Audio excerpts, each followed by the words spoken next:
Alors, bienvenue à tous les utilisateurs et utilisatrices du cours en ligne de sciences et technologies de troisième secondaire du Collège Sainte-Anne de la Chine. Dans cette capsule, nous allons répondre aux questions 1 à 22 du module 8, deuxième partie, portant sur l'appareil reproducteur féminin, son anatomie et sa physiologie. Commençons par le nom des gonades féminines et combien y en a-t-il? Deux ovaires. Le rôle des ovaires, produire des ovules, qui sont les cellules reproductrices femelles, et sécréter l'estrogène et la progestérone, les deux hormones sexuelles féminines. Maintenant, les parties de l'appareil reproducteur féminin dans le bassin coupé. Alors, on voit ici l'utérus, qui est un muscle avec le col utérin, le vagin, l'orifice vaginal. Ici, les parties de la vulve, alors les grandes lèvres à l'extérieur, les petites lèvres, le clitoris, ainsi que méa urinaire, c'est la sortie de la vessie. Donc, ce qui unit les ovaires à l'utérus sont les trompes de Fallope. Vu de face maintenant, voici les parties un peu plus détaillées, par exemple des trompes de Fallope.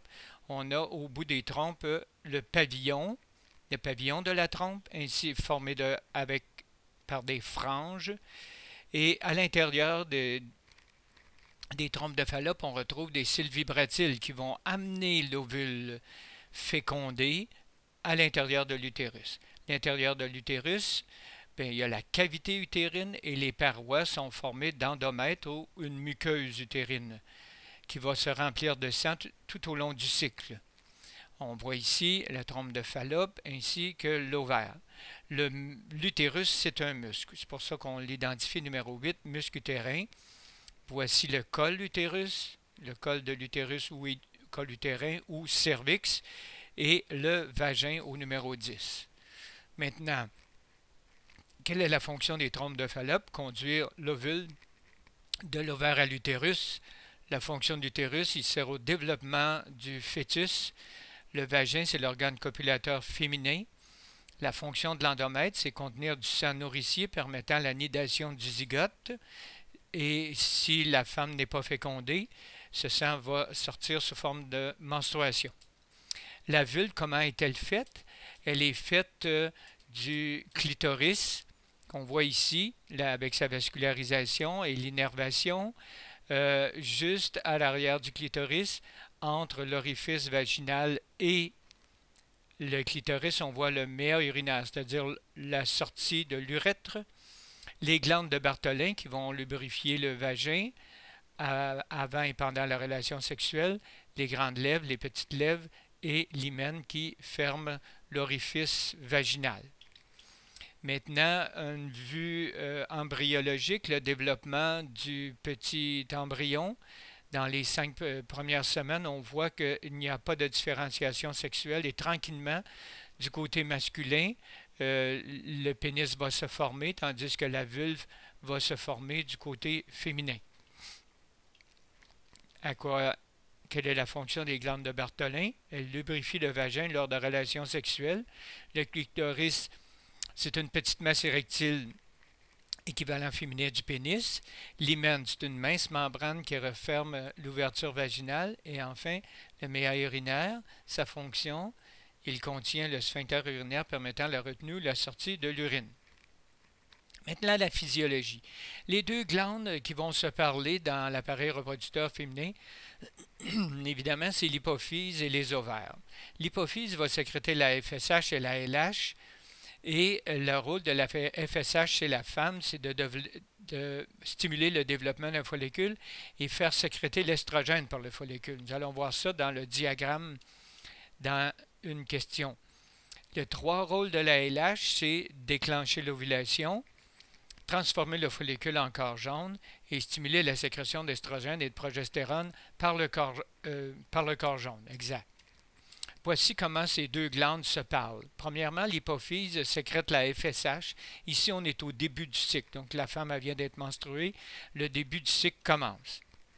Il faut toujours s'inscrire ici dans le temps avec le cycle. Donc, tranquillement, le début du cycle, l'estrogène est sécrété. Et trois fonctions, l'estrogène: reconstruire l'endomètre, stimuler l'hypophyse à sécréter la ALH et fait apparaître les caractères sexuels secondaires féminins. Lorsque le taux d'estrogène devient élevé vers la 12e journée du cycle, si le cycle est de 28, ben, l'application ici, l'hypophyse elle stimule l'hypophyse à sécréter la LH s'applique. Et voici, numéro 5, que l'hypophyse sécrète la LH. Les deux fonctions de la LH sont de faire ovuler, de faire sortir l'ovule de l'ovaire et faire développer le corps jaune. Le corps jaune, à son tour, va continuer à sécréter l'estrogène et va sécréter la progestérone. Quelles sont les 4 fonctions de la progestérone? Donc, de faire développer l'endomètre. La première était de reconstruire. Maintenant, on le développe, on le fait vasculariser, on le fait remplir de sang. Stimule la formation du lait par les seins. Ici, bien sûr, pas à l'intérieur d'un cycle, mais pour la grossesse. Bloque la sécrétion des FSH et de LH par l'hypophyse et protège la grossesse. Donc, lorsque le cycle est suffisamment avancé, nous avons l'effet numéro 8 de blocage ici. Donc, si la femme est enceinte, elle ne produira pas d'autres follicules. Il n'y aura pas de FSH qui va être sécrété. Donc, c'est l'effet anti-ovulatoire de la pilule qui contient de l'estrogène et de la progestérone. Les hormones ovariennes sont l'estrogène et la progestérone. Les 3 fonctions de l'estrogène, comme on l'a dit tout à l'heure: reconstruire l'endomètre, stimuler l'hypophyse à sécréter la LH et provoquer l'apparition des caractères sexuels secondaires féminins.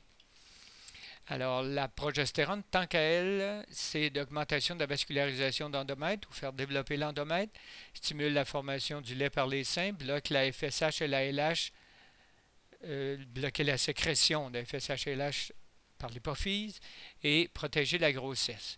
Les 4 principaux caractères sexuels secondaires féminins: le développement des seins, l'élargissement du bassin, l'apparition des poils aux aisselles et au pubis et des peaux graisseux sous la peau. Alors, bonne étude pour cette section et à la prochaine.